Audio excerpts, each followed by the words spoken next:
You know, and it's time for us to take back our stand on it. We keep falling for everything. We got to stand for something. And this child support thing, it got to be, well, the average man these days don't even want to work a job.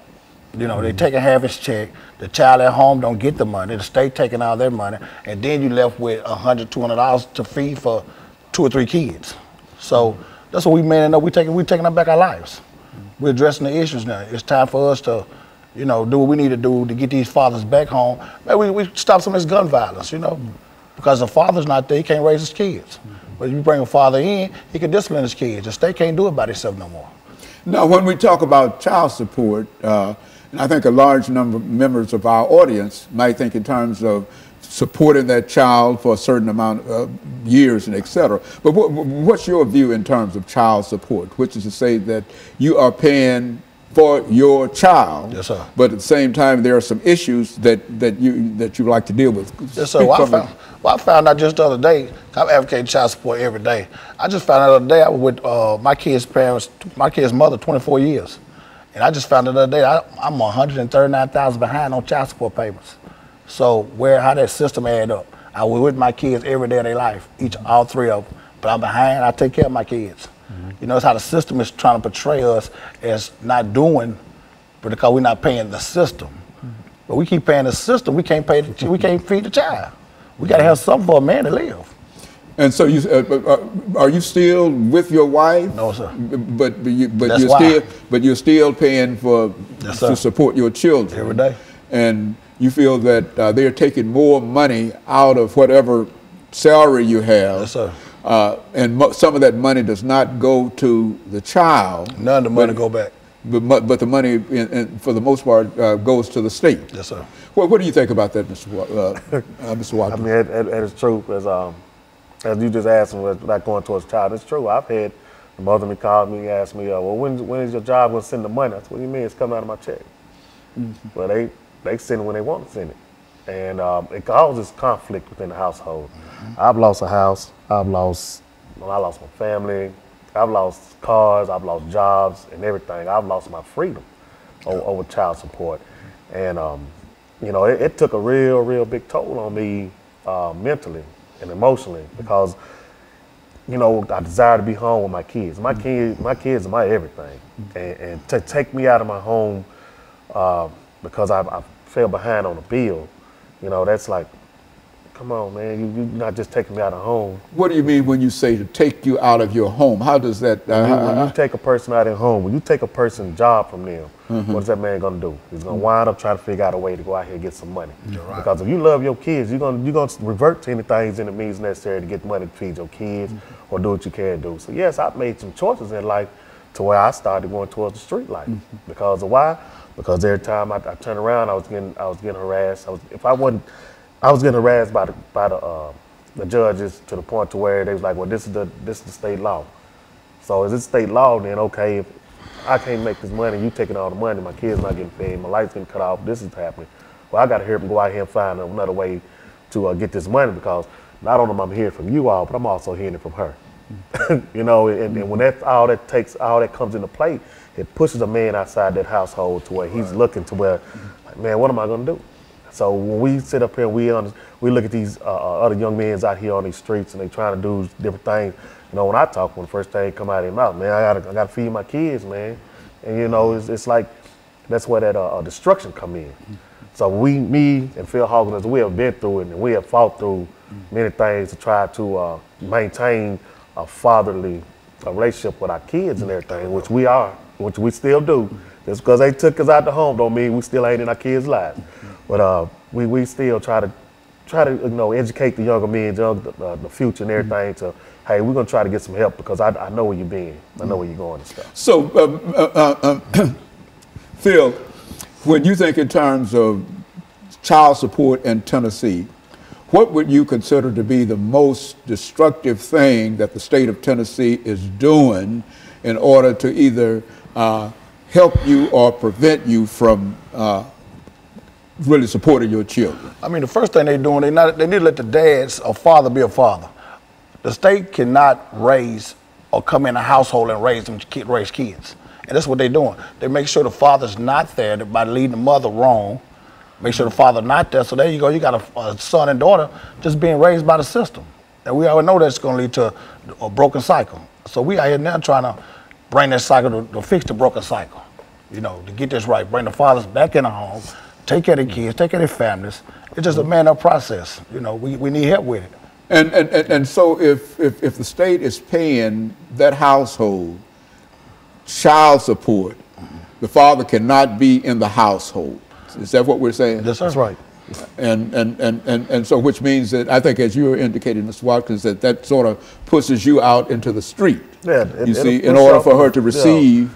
A man is going to try to figure out some way to not only that you push that man outside that household, but he also got to go find a house to where he got to stay now. Right. So that's another bill. That's another situation where he got to, like, okay, he got to go and try to wind up in a shelter. You're going to wind up in a hotel. You're going to wind up in a friend's house. You bouncing around in different places, trying to live and trying to provide and stuff. It takes away your self-esteem. Downhill spiral. Yeah, and that's what we call destruction. So it's when you know, it does a lot of good, but then also it does a lot of harm too.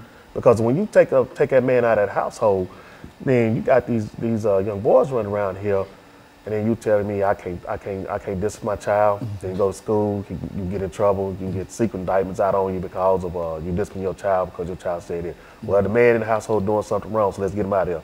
No, not every man is doing something destructive to tear his child down. So there is, over the last 22 seconds we have in this segment, there is no father in a household where there is child support. Right. Okay. And the ones there, the state still want their money too. Yeah. That's a no-win battle. And that creates a real problem. And of course what we'll do, we'll take this second commercial break and we'll be back with our audience following this very, very short commercial break.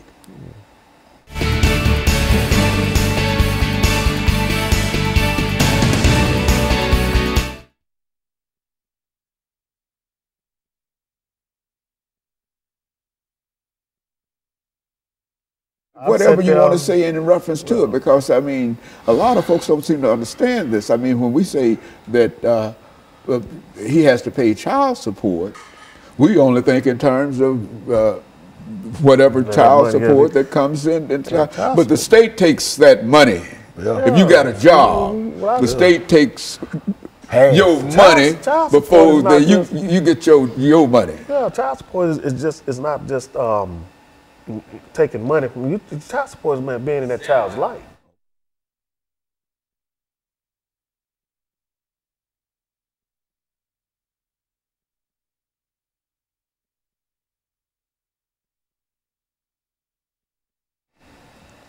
Thank you, and welcome back to the final segment of the show for today.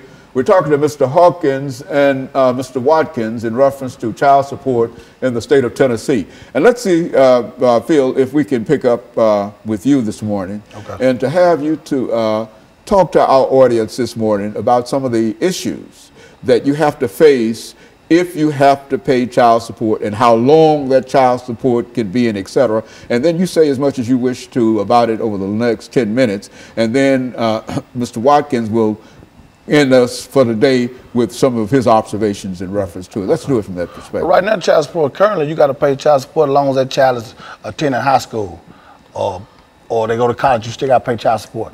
And which in terms of that, it hurts the father, it hurts the whole family. We're trying to keep families together. We keep unity in the family, the mom and dad not arguing, everybody having, getting along. The kids can be more productive going to school. They're not listening to argument all night. The dad and mom having everything going all right. But with this child support how it is now, it's just too much chaos in the home. The father not making the money he's supposed to make. He better can take care of himself. Then the state taking half his check, so he coming home with a half a check to take care of his family of 3 and 4. So that leads them to a broken cycle of despair. I mean, alcoholism, drug addiction, all that, comes in a part of it because the man get to the man, what can I do? I'm just out here, And we're just trying to change a lot of that. We got a program now. We're trying to do it 90 days. Get each father 90 days. No child support. 90 days to get themselves together. Get a job, get yourself together, stand up. And then the child support can start taking some out, work out a little modification program with the father, but you can still get a mother $100 a month. But that's a whole lot better than taking a man, have a man check. You know, it's giving a man some kind of hope that he can be productive, he can go home, he can buy his kids a decent pair of shoes, you know, diapers or whatnot. But right now, how they got it, we just losing battle.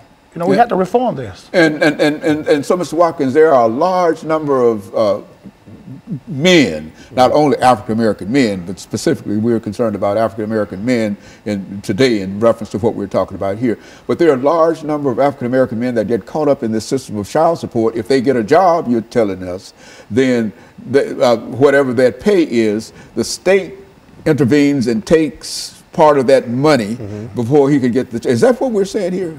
Yes. Talk about that.